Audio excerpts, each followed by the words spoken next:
അപ്പോൾ എല്ലാവരും കാത്തിരുന്ന മമ്മൂക്കായുടെ ബസൂക്ക എന്ന പടം തിയേറ്ററിൽ എത്തിയിരിക്കുകയാണ്.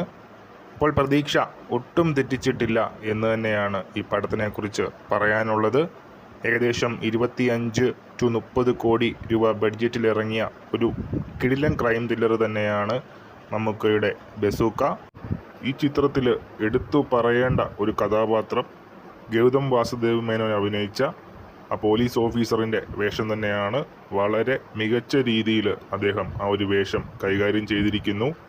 ഡീനോ ഡേവിസ് എന്ന പുതുമുഖ സംവിധായകനാണ് ഈ ഒരു ചിത്രത്തിൻ്റെ സംവിധായകൻ. പ്രശസ്ത മലയാളി തിരക്കഥാകൃത്തായ കലൂർ ഡെന്നീസിൻ്റെ മകനാണ് അദ്ദേഹം. അപ്പോൾ കഴിഞ്ഞ കുറച്ച് നാളുകളായി നിരവധി ത്രില്ലർ ചിത്രങ്ങളാണ് മലയാളത്തിൽ റിലീസ് ചെയ്തത്. ഒരുപക്ഷെ ആ ഒരു ചിത്രങ്ങളെക്കാളുമെല്ലാം മികച്ച രീതിയിൽ ഈ ഒരു സിനിമ ഒരുക്കിയെടുക്കാൻ സംവിധായകന് കഴിഞ്ഞു. ഏതായാലും ഇതൊരു ഇൻഡസ്ട്രി ഹിറ്റാകുമെന്ന് യാതൊരു സംശയമില്ലാതെ നമുക്ക് പറയാൻ സാധിക്കും.